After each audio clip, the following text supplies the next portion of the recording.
Today, we're pleased to have Daniel Gaiswinkler join us on the channel.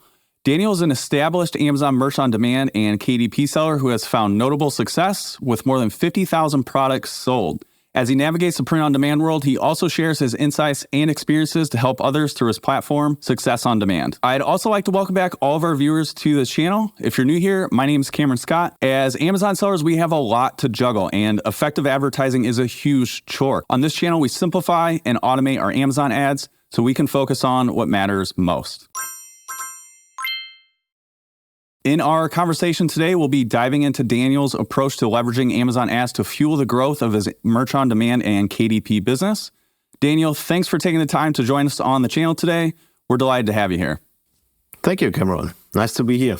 Well, let's just jump right in. Let's start just by taking us through your journey of selling on Amazon. How did it all begin? And can you highlight any significant achievements that you're particularly proud of? Sure. It's a long journey, long away in a far galaxy. And it was, I think I started with print on demand 2008 on the platform Spreadshirt. Spreadshirt is really an early adapter in Germany. I think they started in 1999 with selling shirts over the internet. And I started, like I said, in 2008 and earned my first 7 or 15 euros over the internet, and never, I earned money, but I never shipped out a product, and it was a real mind-blowing for myself. And I wanted to have more of this. And then I think it took time to 2040 or 2050.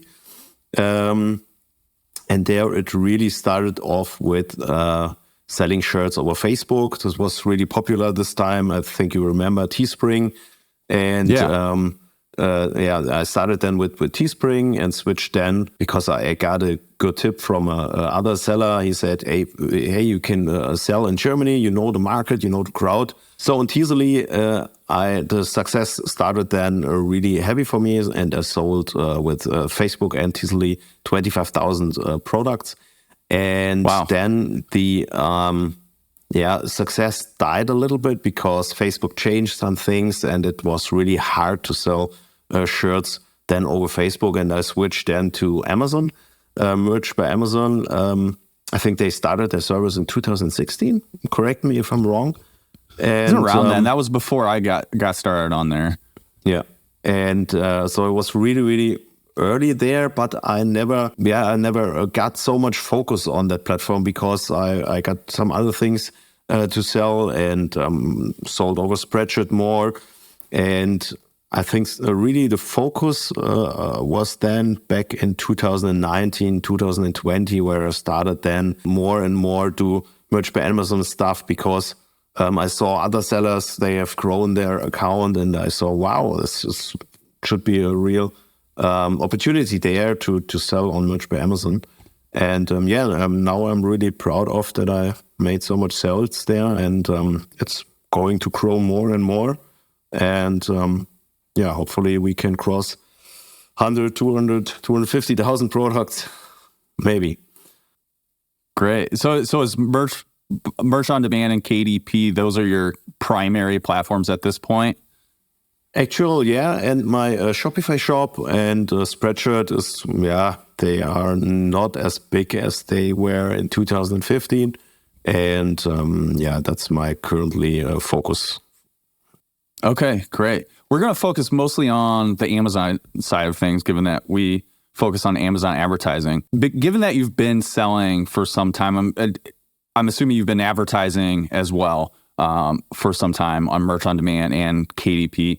How would you say your advertising strategies have evolved over that time? Could you share any pivotal adjustments that may have had an impact on your sales or ad performance?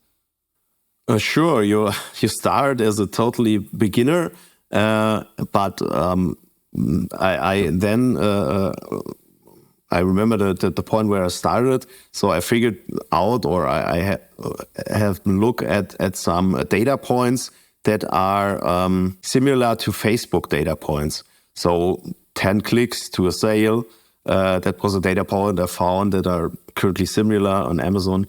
And so I started to figuring out this kind of similar things like advertising on Facebook, but advertising on Amazon is quite a little bit different. You can't use since back in the early years you can't use videos, and it's not like a post on the Facebook wall. It's you're a little bit Amazon has built up the advertising strategies over the years. I watched your channel. I think it was a customer of my coaching. He says, "Hey, you have to look at the merch jar guy. This guy has got advertising strategies." And then I watched the videos, and then I learned the lottery campaigns.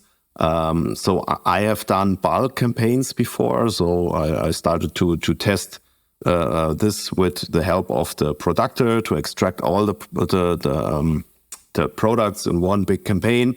This works very well. And then I've learned the strategy with the lottery campaigns to target the different target groups, to make lottery campaigns for different target groups. And so you learn over the time new strategies, new things.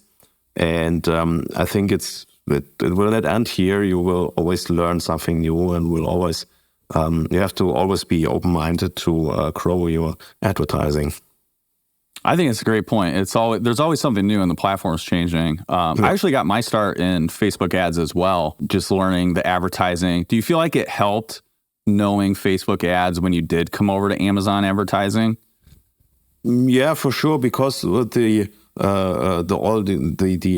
language is the same. You have the impressions, the clicks, and the bits, and this stuff, this technical stuff.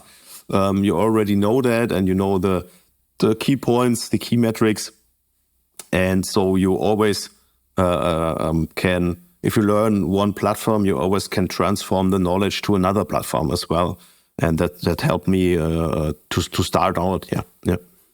All the platforms seem to copy each other. Maybe copy Google. They started first, and then everyone else just kind of copied the structures for it. I've always said that Amazon advertising is really actually pretty easy in comparison to Facebook ads. You kind of pointed out where on Facebook you need the creatives for the video, the text, and for most of Amazon advertising, that's just not even a consideration. But I guess one point I do want to differentiate. One thing I love about Amazon advertising, and maybe this is something you've came to the conclusion of as well. It's the only platform where your advertising, your paid ads actually improve your organic sales. For something like Facebook, if you're running advertising, your advertising is doing really well, you're doing tons of sales, you're not all of a sudden going to get better organic sales through your Shopify store from it. But with Amazon ads, it actually does work that way. It's kind of a really unique position to be in, and one of the things that makes Amazon ads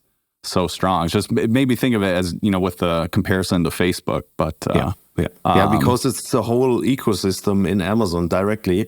With the Shopify and the Facebook thing, you always combine Google ads and then you can combine these two advertising ways to get more organic sales. But on Amazon, that's cool. Yeah. But I think the knowledge too also goes in the reverse. If you know Amazon ads and you are looking to move into, because a lot of our Amazon sellers do start with just Amazon. They're only selling on Amazon. Then a lot of people have questions about, how do I open my own store? They're looking for better margins, or just to not be platform specific or rely just on Amazon. If you understand Amazon ads, that translates very well to if you do move into your own store with Google ads, Facebook ads as well. Yeah, sure. Yeah. Well, let's talk about something a little more specific to Amazon. Let's talk about the product listings. Obviously, super important to everyone talks about product listings and everything that goes into that, and they, of course, affect your Amazon ads as well. What are some steps you take to optimize these listings so you get better visibility, better conversions from both organic and paid traffic? I actually use the tool Flying Research. I don't know, it's very big in Germany, and they start expanding around in the English market too. And they have a really good research tool, and actually they have started some listing keyword tools as well. And that I combine with looking on the marketplace, looking on the listings other people use, especially the hot sellers. I'm looking for indexed keywords, and then I create my listing from that. I use sometimes some long tails, then the main keywords, and I don't use too much keywords. So it's really, I think maybe if I'm find 10 to 15, sometimes 20 keywords, then I will write a listing from that. And it's not rocket science. If you have written over 100, 200 or 1,000 listings, then it's totally fine with that. And that's my way, and it works really, really good. Sometimes there are sales coming. I think my record was 1 week, and normally it takes 2 to 4 weeks that the first organic sales are coming, and so I'm very, very fine with that, I think. Well, when it comes to those keywords, are you using those same keywords that you're putting in your listing in your Amazon ads, or maybe you can share what your process looks like for how you choose the keywords you're using in your Amazon advertising? So there, for the Amazon advertising, I always start with lottery and auto campaigns. And then I will have a look for keywords that have really, that are really proven. So at the beginning, I saw, okay, there's a keyword, 2 clicks and maybe 2 sales. And then I thought, okay, if we can start a manual campaign from that. And normally that don't works. And now I have checked that you need, I think, maybe 10 to 20 to 30 clicks. And if there's a decent amount of sales there, then I will say, okay, that's proven for a manual campaign. And so you have then proven keywords, and this strategy works very, very well for myself. Then I've tested some other strategies from your channel. Then you start a manual campaign, not with the keyword, the exact keyword. So you take some broad keywords, and then you use Amazon to filter out good keywords that are working and that are converting. And then the process is the same. You take keywords that are proven with 10 to 20 clicks and a decent amount of sales, and you convert them, or you take them out and make their manual keyword campaign with the exact keyword match. And this works very, very well. Yeah. Okay, great. You kind of jumped into the next part. I was going to ask you a bit over your campaign structures, which I think you'd pretty well covered. So it's really starting with the auto campaigns. So you're not so much choosing the keywords and starting with manual campaigns. You're sort of letting Amazon do that work for you, finding what's working with those auto campaigns. But I guess in a way, you kind of are. You're leading Amazon the direction it could sell, because with Merch on Demand, KDP, Amazon doesn't know what your product is. You still have to guide it with the keyword research you did up front, right? Yeah. Then as far as the structure goes, moving things from auto campaigns into manual campaigns with the exact match. And then do you go even further than that from maybe called a testing campaign, as I've called it, into like a performance? Yeah, I tested the performance campaign I think the last 4 weeks or so, but it not really took off, and I don't know where's the problem. Would nice to have the solution for that, because when you increase the bid, sometimes there's nothing happen, and that's the main difference between Facebook. If you say Facebook, okay, here are 50 euros, 100 euros, 1,000 euros a day, then he blows out the budget. And on Merch by Amazon, there's not much happen there, and I don't know where's or what is the solution for that problem. I wish I had an answer. It's something I run into too. It's like you see something that's working great. It might be an auto campaign or one of your other campaigns. It's like, oh, great. I'm going to move this search term that's been performing really well into its own thing so I can dump a bunch of budget, high bids, and then nothing happens. Like it doesn't even get clicks. I don't know. I don't have the answer. No one really knows how Amazon works necessarily, but I think it just goes back to like, you always got to be testing to see what's working. The one point I'd bring up from that is don't stop something that's working until this other keyword is taking off. Because I do see people, the keyword isolation is a really big strategy. So like, I'm going to move this keyword into this new campaign and block it off from everywhere else. Don't do that until you know it's working. Because this does happen. It's often enough that you could just be removing, something that was working really well for you and you just got rid of it. Have you tested any other types of, so you mentioned like exact match. Are you mixing any like broad match, phrase match? I'm assuming you're doing some product targeting just by nature of auto campaigns. Yeah. Product targeting works very well for myself. Sometimes I really think out of the box and not use the hot seller in the t-shirts. So maybe there's a camping shirt, and then I will do a quick brainstorm, and maybe you'll find a cool camping mug or a cool camping doormat or stuff like that, and that's totally relate to your shirt, and that works really well for myself. And but you always have to test that, and you can say this works. It's like the advertising game is always a testing game. Yeah, I would agree with you. I think so. Like targeting your competitors, like your direct competitors or copycats, specifically with merch on demand, is pretty common. People are aware of like, hey, I'm going to throw ads on things that are saying the exact same thing as my shirt.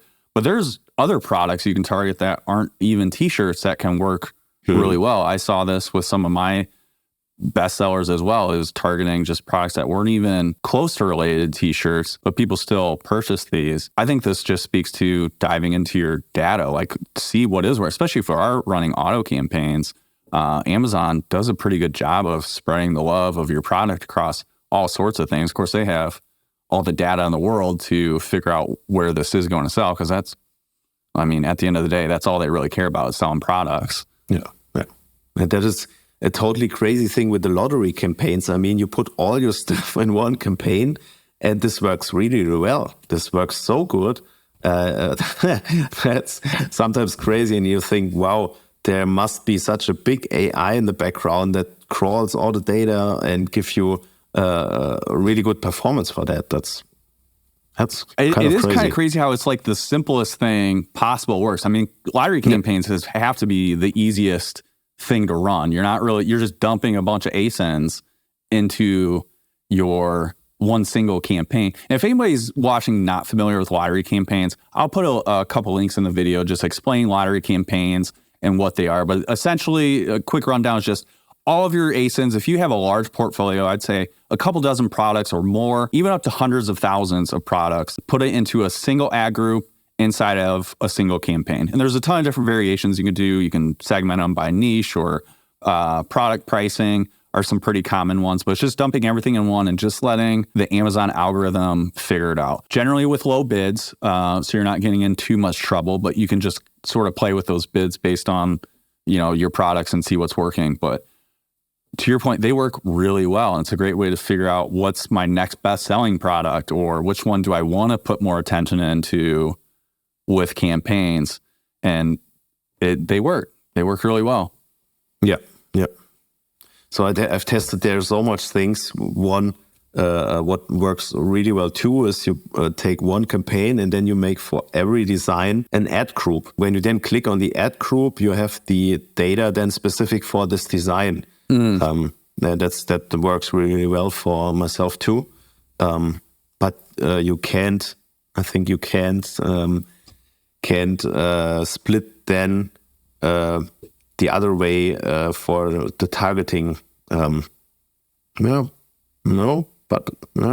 I have to test a new thing. I suppose you could. You would just do I think there's a consideration just for like how you want to manage your campaigns and setting them. I could see a little more setup, having to do a separate ad group with the naming and so forth. And there's probably some automations and tools you could use as far as like bulk operations, I suppose. But yeah, there's a ton of different variations of this. But the gist is just a lot of products inside of a campaign and letting Amazon doing the work.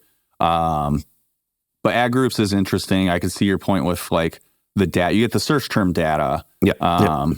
So this has a lot to do with structuring your campaigns. It's just the way Amazon structures their data, and everything's siloed a bit. You have your data for your search terms, your data for your keywords, your data for your placement. You have all this, and it all kind of like aggregates together, but they're separate. Like you can't attribute your ads to your search terms if you have more than one ad, for example, inside of a ad group, or placement data. You can't attribute how individual keywords or individual ads are performing unless you just have one of each of those. So that there's considerations to make for how you structure a lot of these different things just based on how you want to get the data. If for anyone trying to just set something up simple, just dump everything and try it out. I was super skeptical when I first tried these because I've always been like, you want the most granular data possible. You got the most control over it, but it works. And I think it's okay if you don't get all the data necessarily, because the ultimate goal of those lottery campaigns, you're still going to do those single ASIN type of campaigns, so you can get that data specific to a product. But they do work great for getting those incremental sales, the really long tail stuff, and just cheap orders or cheap clicks and ultimately orders. Yeah. Works. Do you run those both for KDP? And I'm for KDP. Okay. Yeah. It works there perfectly fine too. Well, this kind of leads me to my next question. Maybe you can talk more about this. So you have quite a few sales on both Merch on Demand and KDP, which I think is great. I don't have too much experience, hardly any at all, actually, with KDP, just on Merch. But I'd love to know if your strategies with advertising differ between these platforms at all. On KDP, I have only one big lottery with all the targeting groups active. And on Merch on Demand, I have more structured lotteries with hoodies, with shirts, and split it on the three targeting groups. And so that are the main differences.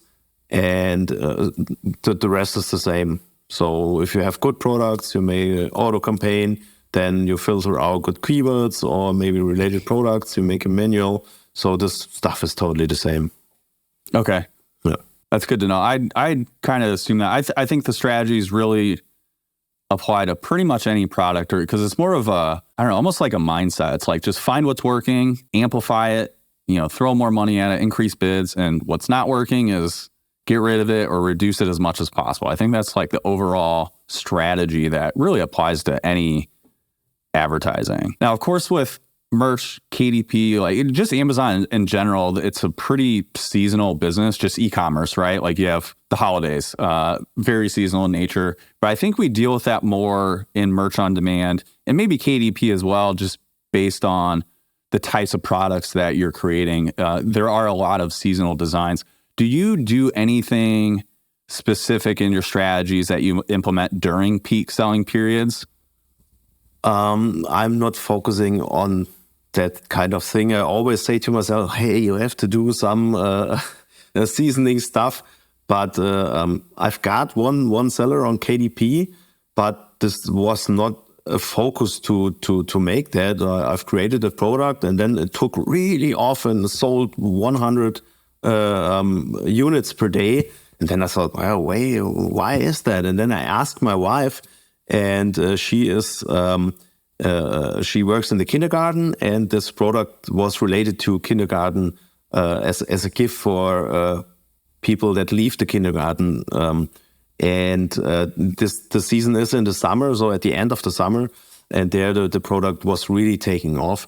And so I then realized, okay, this was a typical seasonal product, but my main focus is on evergreen niche there that have the whole year kind of sale. So you don't have this crazy peaks, and it's more of a constant thing, but it took more time, because you have to build up a decent amount of designs and products. And yeah. Yeah, that makes sense. I would imagine even during like Christmas, or I guess the even closer one coming up is Prime Day. I don't know the exact dates offhand, but I think it's in July. Are you doing anything different during those sorts of peak sales periods? No, actually not. Okay. No. So keeping the same strategy. What about with like budgets? I'd imagine you'd at least keep an eye on budgets. Yeah, okay. On Christmas, the Christmas season, I'm always looking at the budget and look. Yeah, I think the last year I've reduced the budget, and then I think on Christmas itself the sales are really going deep, and then after some days I release the budget and I look, okay, are the sales coming in or not, and that you don't throw money out of the window. Yeah. Okay. But on the Prime Day, I never tested. Maybe do you have tested there with budgets or stuff like that? I mean, when it comes to me personally, when it comes to like these high peak sales periods, it's really more of, I think, a frequency for me. So like now, I mean, with Merchjar, we automate most of my workflow to where I'm not optimizing bids constantly. I don't have to keep an eye on budgets. I'll check them maybe once a week or so. When it comes to these peak sales periods where I feel like you don't really know what to expect a lot of these times, like what's the spend going to be like? I think a lot of it just comes to being prepared to spend when you need to and keeping a closer eye. So looking daily, I mean, during peak sales periods, so like maybe during Prime Day, it's kind of hit or miss for me for Prime Day, but for Christmas sales especially, I'm looking throughout the day. Am I running out of budget? What's the most recent performance within the last few days? Do I increase the budget or do I let it ride? Is it hitting the performance metrics that I want? Do I need to increase the bids based on the current CPCs that I'm seeing? So that's the sort of, it's just more of the same things that I would do normally on, just on a less frequent basis. I'm just doing it with eagle eyes. I'm, focused on it every several hours during those peak, that last couple weeks of that holiday sales season. Cool. Sounds good. So you get the most out of it. Mm-hmm. Okay, cool. Yeah, exactly. Because for me, one of the worst things you do is run out of budget when things are going really well.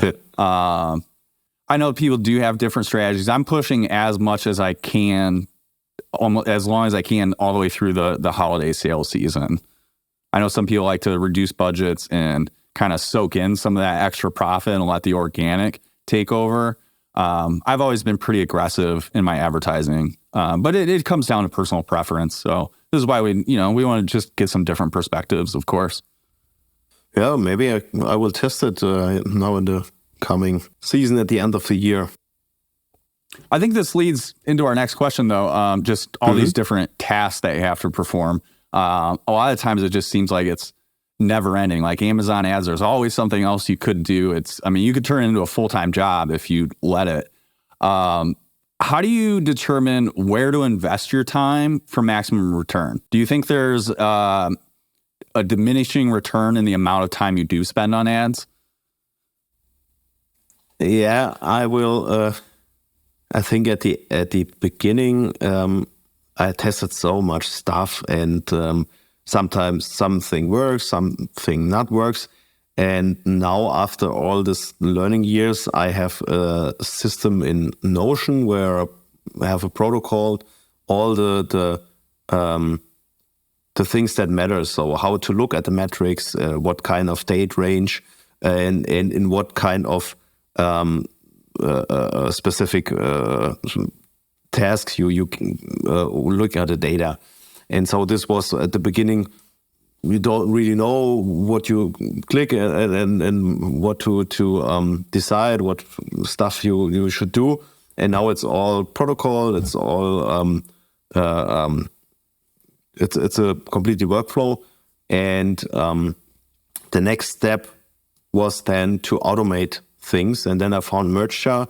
I tested some other software as well, but Merchjar worked really, really well because you have directly integration so much by Amazon and KDP. And but there is so much to learn from your tool. I'm testing currently the new recipes you shared on your platform, and something works, some things are not working. So I'm kind of like a testing phase there, and and then you have to I think over time you always learn what works and what not, and then you have to decide, okay, I'm only focusing on the 80% that, or the 20% that gets you 80% of the revenue, and vice versa. And this works very, very well then for myself. So I always start. So I'm taking away from that. Always be testing, essentially, right? Yeah, always be testing and protocoling. What's a real learning factor for myself? If you test something, it always takes sometimes 4 weeks. And I learned for myself. I have a Notion database where I protocol things I've changed, and then when you do your ads once a week, sometimes you forgot what you have done the last week. So I can look there in Notion, and then I see, okay, I made this and this changes, and now this campaign looks so and so, and this was for myself really, really helpful. And then you can make decisions based on the decisions you made before, and you can build on that. And this was really, really helpful. And then, watching your videos and your channel and testing more and more, and then you get better over time. It's not the click here and click there, and then you have the total success. Always a learning curve. And I think that's great advice. Just jotting down the stuff you're testing so you can revisit it later. It's like, hey, did this work? Did it not work? I love that. You're more organized, I think, than I am. Usually I'm just jumping in the account and making some changes, but that sounds like I should take your advice. When it comes to new sellers who could also take this advice, not just more experienced sellers, but for specifically new sellers, what advice would you offer them that maybe have a smaller budget, or what are some of the most common pitfalls you see new sellers make that they should try to avoid? So I always see that new sellers make an automated campaign, then a manual campaign, and they are pumping that up with keywords. They think they are good, and products they think they are good. Sometimes they are testing category targeting, and category targeting doesn't work for myself. That never worked. I don't know if it worked for you, but I've done limited testing with it. In the tests I've done, I haven't been too impressed with performance. I think they're very broad, right? In my experience, it's extremely broad targeting, and a lot of, at least merch on demand products, aren't broad in nature. So they're not going to be related to a lot of what's getting targeted. Now, I think you probably could narrow down quite a bit, but I don't think I think to your point, it's for new sellers, new products. It's not where you want to start with testing. Yeah. And that are the pitfalls new sellers always making when they don't have any good advice. So I think a good advice is make lottery campaigns or bulk campaigns all in one campaign, and then let Amazon do the work for you. And if you have already sellers that are 5 or 10 sales in all, then start some automated campaigns, especially for that shirts. This works really, really well. And then base your decisions or make your decisions from the data Amazon delivers you, and make then manual campaigns. And then it works really, really well. So it's easier when you have this plan or when you start from there. Letting Amazon do the work. For sure. And using the data they're giving you. So going back to this data, dive into the data, see what's working, and not guessing what you think the search terms are that customers are going to buy your product on. Because I'm not saying you'll necessarily be wrong, but I think you'll be surprised by what works when you do jump into the search term data for sure.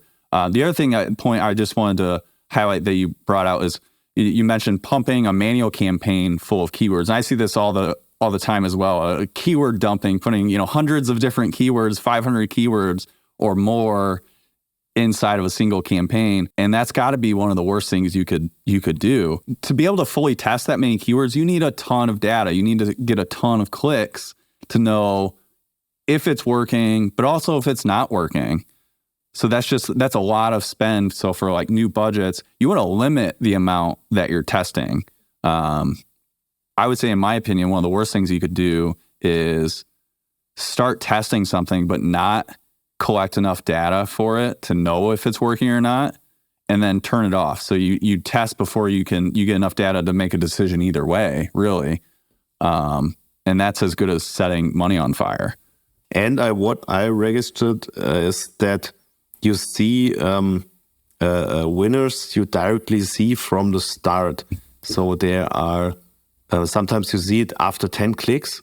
And so what do you have for metrics? Where do you decide, or when do you decide to cut off a campaign when it's not working, or cut off a keyword after how many clicks? Are you asking me how many I do? Yes. Okay, I'm on the spot now. It depends. I would say my general rule of thumb is the broader the targeting is, the more clicks I require. And this is really due to the simple fact that your clicks are going to be spread out across a lot more search terms. And this just goes back to, you need to collect the data on it to know if it's working or not. I'd say a 10% conversion rate is a pretty good rule of thumb. Like that's when a good conversion rate starts, which means only 1 out of every 10 clicks someone's purchasing. So that's on something that's already well optimized. If you just have no idea, I would say you want to at least double that. You want to get at least 20 clicks before so like with automatic targeting groups, like where you're targeting thousands of search terms potentially, you want a lot of clicks before you even turn it off. If you ever even do, especially if you know this product is selling organically, it works, your automatic targeting groups are likely to work as well. Maybe it's just negating the search terms that are soaking up those clicks and not converting. So it may not be turning that off at all. But in general, I would say my rule of thumb, though, with something like that is maybe like 40 clicks for broad match, closer to 20 with exact match. I'm fairly conservative. I don't like to turn off things that without enough data to do it. Again, I think that's got to be one of the worst things is before you're able to be confident in the decision you're making, and especially when you're going to just remove it completely from your advertising. If you're not confident in that decision, you're as good as lighting money on fire because you don't know whether it's working or not. So you don't have, for me, the data that you get, what's working is just as important as knowing what doesn't work. Like that's useful data. I know this doesn't work.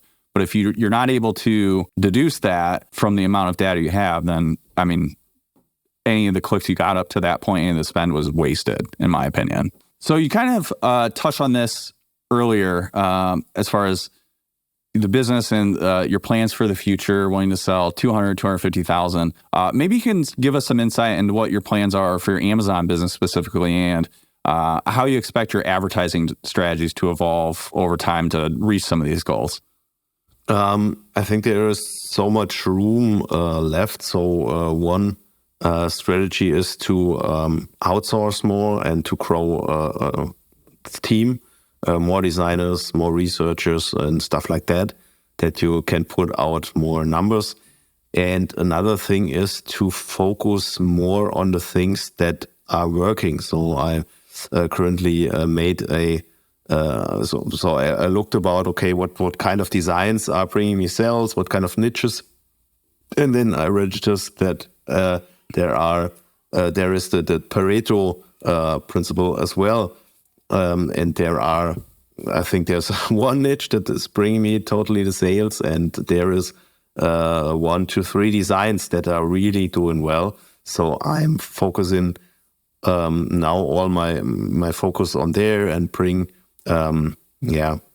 ideas on the market that are fit into that niche and that kind of approach, and doing new niches as well. And my goal is for the next years to hop on some seasonal stuff. I think there is really, really much potential there. And so then it's a matter of time when you reach these goals. So I'm currently growing, and it's okay. It could be more, but I'm totally fine with that. That's always the case, right? Because I'm always tracking my time, how much time I invest in that business, and that I'm totally fine with that. So I'm currently learning, and the business grows, and that is all I want to. And then it's a matter of time that you reach the goals. Yeah. I think that's important for anybody that's newer to Amazon, just the amount of time it does take to grow a product. It's not like you're just going to throw up even if your product is amazing, it's, gangbusters, it's, so much better than competition. It's not going to be like an overnight success. It takes years, really, to grow a product, to get reviews and so forth. So I'm glad you mentioned the time, because I think that's just important to point out.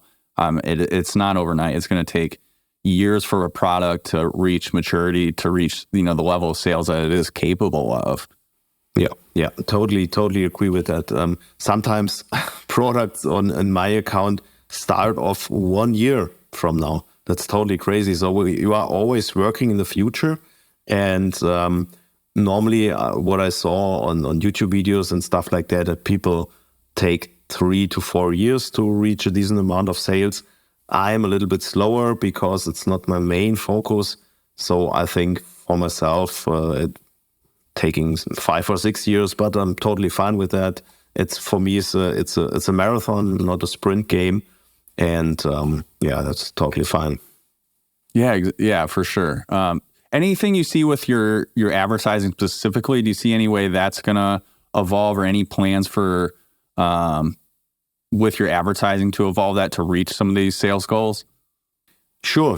I have to learn more in Merch Jar, and to take the recipes and really I don't know how to say it in English, but really to fine tune the different things in there for my account and my stuff. So I've personally, I think I'm only scratching off the iceberg, the type of the iceberg, but I think there's much more to dive in, and I think there's much potential left. Yeah, definitely. I mean, the recipes are definitely the starter recipes we have are absolutely a great starting point for anybody that's looking to get started with automation, and it covers, I don't know, probably 80-90% of most people's workflow, in my opinion. But there is, of course, room for modification for what works exactly for your account. And of course, we're implementing new features and so forth. So we'll be evolving with you as you start testing some new things out. This leads me into maybe the next one. I wanted to share a quote that I have from you. I hope that's okay. I have now reduced my advertising time from 6 hours a week to 1 to 2 hours max with Merch Jar. That's crazy, and I'm pretty sure it will reduce over time. Can you discuss how Merch Jar has been so instrumental in saving you this much time, and how has this reclaimed time contributed to your business growth?